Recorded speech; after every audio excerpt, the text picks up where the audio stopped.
So, maglilinis tayo ng isda.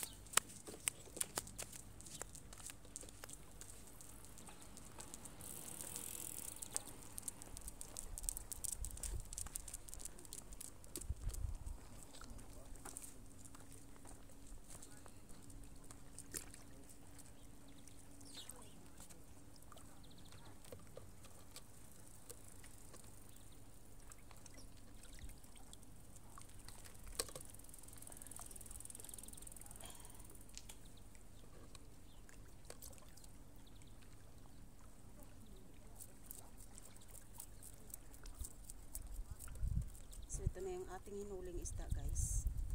Ililinis ko na. 3 peraso.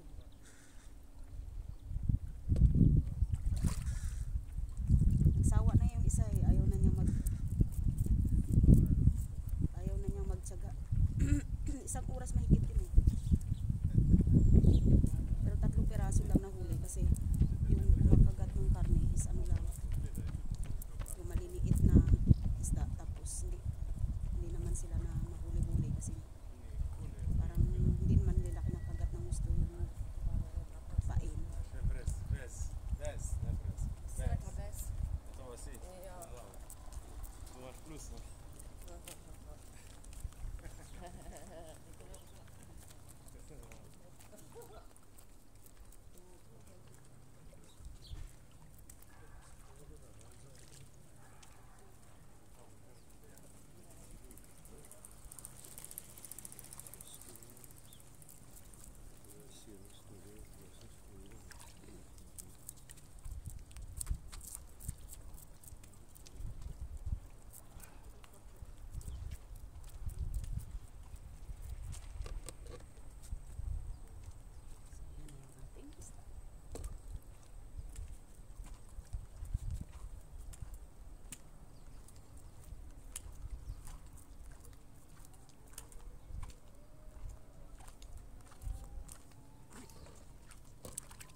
Grabe, fresh na fresh ang isda, guys. Kahuhuli lang. Yes. Iprito na natin ito or paksiw. 3 piraso. Pag binili mo ito sa palengke, nasa ano na ito eh. Nasa 7 euro na. Mahal din yun ang 7 euro. Kasi gusto ko pag namili ako lahat, mga 2 euro lang, 3 euro. Yan. Eh, kaso, mahal na lahat eh. Hindi na tayo makapili ng ano ngayon, presyo. Hindi rin tayo makatawad. Kasi mahal na talaga lahat eh. At anong gawin mo, lahat ng mga bilihin ngayon buong mundo, mahal talaga lahat. So wala. So diba guys, fresh na fresh. Okay, Diyos ko madulas. Payit.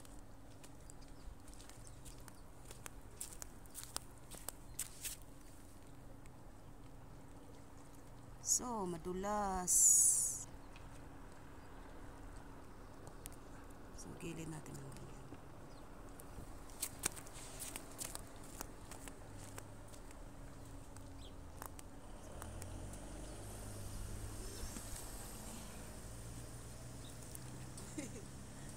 Bubulog na ako sa tubig. So, ayan ang ating isda, guys. Fresh na fresh. So, dito ko nalilinisin.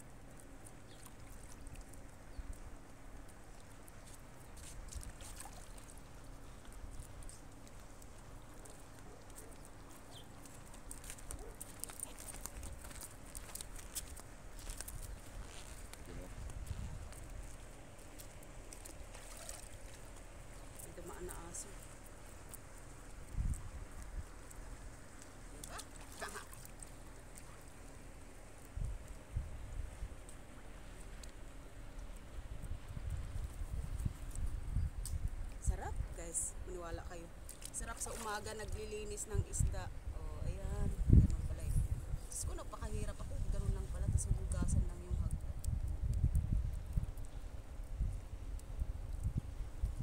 Fresh na fresh ito bagong huli.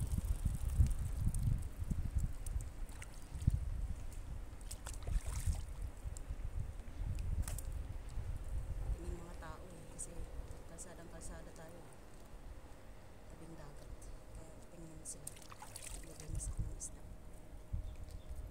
So ayan guys, alam nyo, magtyaga-tyaga lang tayo sa buhay kasi kung gusto ninyong makatipid, dapat talaga mangisda kayo.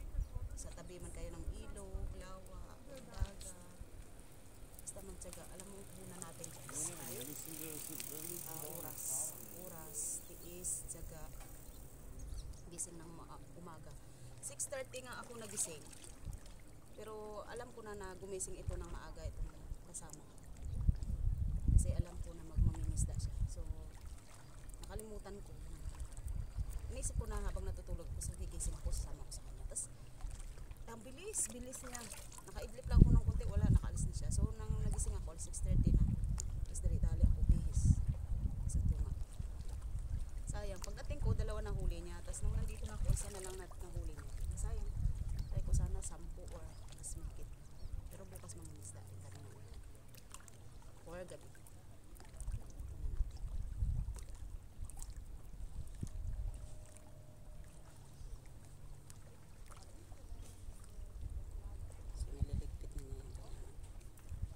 Sarap.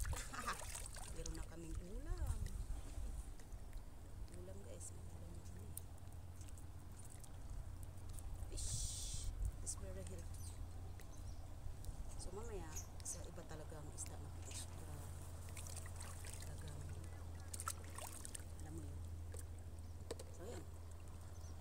3 peraso. Hawakan natin. So, 2 maliliit lang. I love you, di ba? I love you. I love you talaga. Sarap. Ay, nakalimutan ko. Birthday.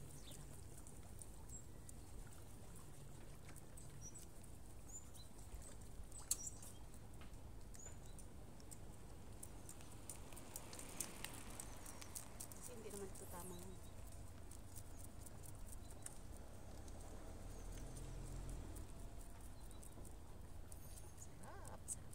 Sabi ko nga, pag binili natin ito, 7 euro na ito. Mas, ayun. So, bagay maliit lang naman kasi yung kamay ko eh. Ayun. So, diba? So, itong hinahawakan ko, nasa ano na siya? 250 gram. Ang ganyan, nasa 250 gram. Tapos yung isa is maliit lang, nasa 150 gram lang yung dalawa. Pero at least, malasa na yung ano natin. Malasa na yung ating sabaw kapag may isda. Pero ang ganda ng kulay. Kaya nga gold brass sa German, pero sa Tagalog hindi ko alam sa English.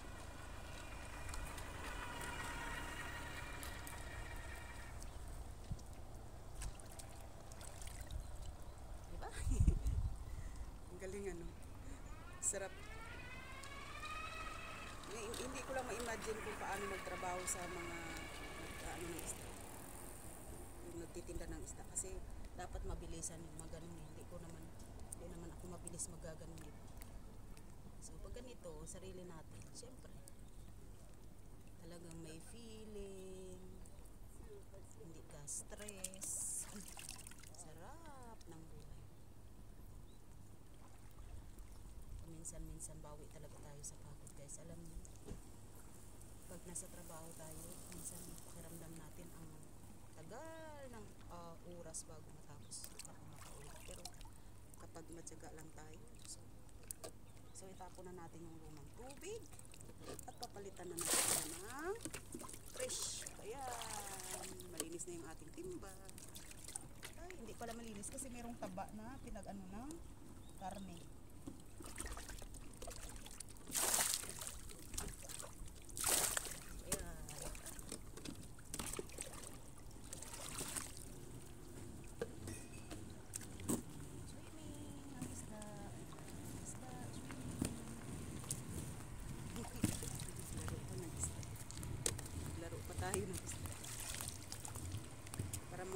Para kung bata eh.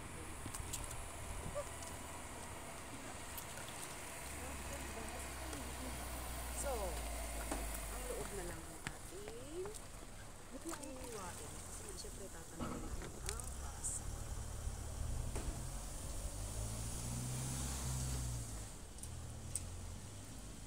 Anong isda pa? Anong isda pa ulit? Kala ko alis na.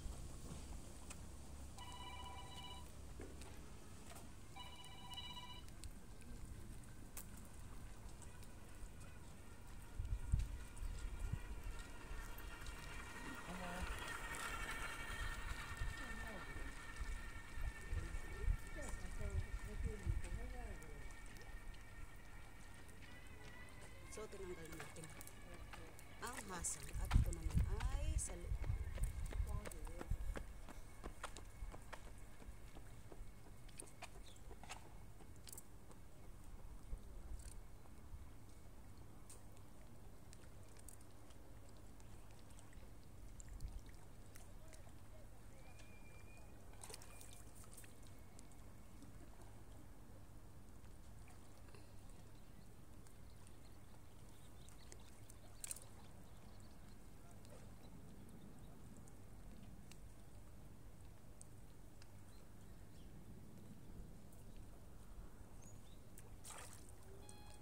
So, sa kakainin na rin ng isda.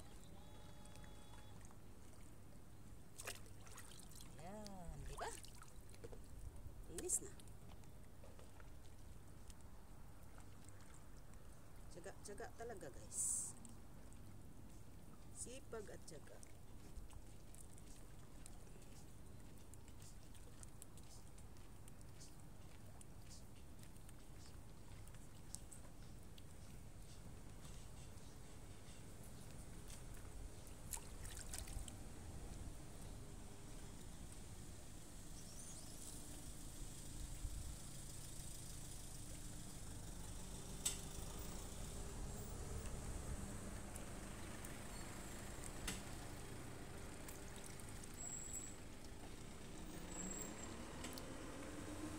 Hindi naman kasi ito yung ano, yung kutsilyo na tama. So, bubuksan ko lang yung tiyan.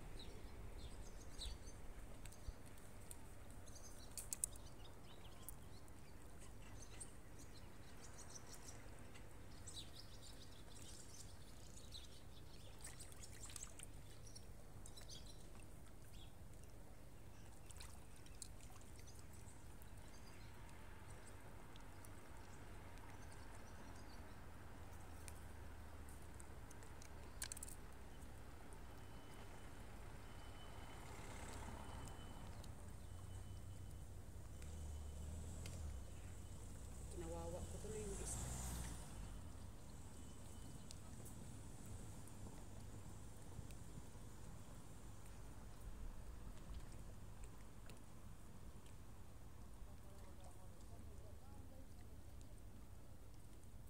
Kanina, dali lang natanggal yung kanyang lamang loob.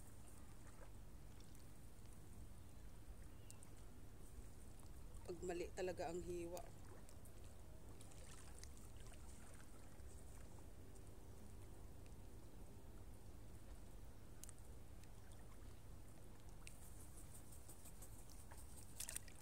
So, tanggal na.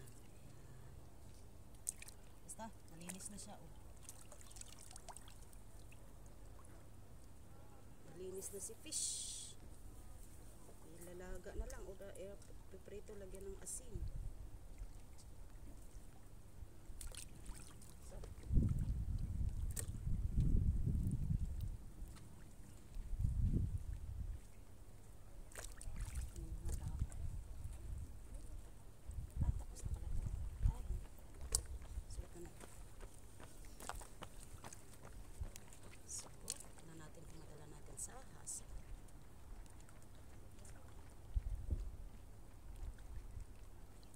Kasi yung iba magagaling sila pag tinawakan nila sa hasang, tanggal na kaagad yung buong kaloob-looban.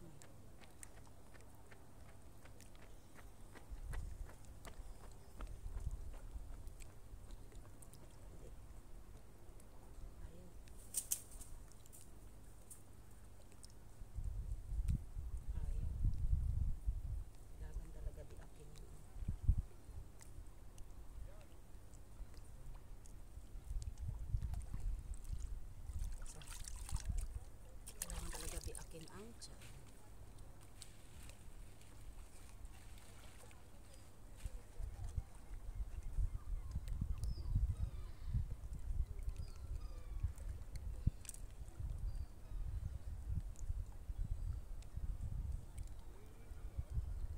So, hindi pala yung bayan. Kawawa si fish. Talaga yung dumi ni fish. So, aray ko. Ang tuloy na ano. Pag mali talaga ang paghawak sa isda, lalo pa tayo masusugatan kasi yung tinik, grabe. Maano ang tinik nito? Tawag dito. Sobrang matalim naman. Kung sugatan yung kamay ko. Tapos yung paa ko kinakagat rin ng isda. Walang hiya kayo ah. Yung mga mali, yung anak ko nga kinagat rin ng isda nung nakaraan eh. So nagsiswimming kami, tapos siya naman nakatayo lang sa tubig. Tapos maya maya may lumapit sa kanyang isda, kinagat yung paa. So may isda talaga na nangangagat.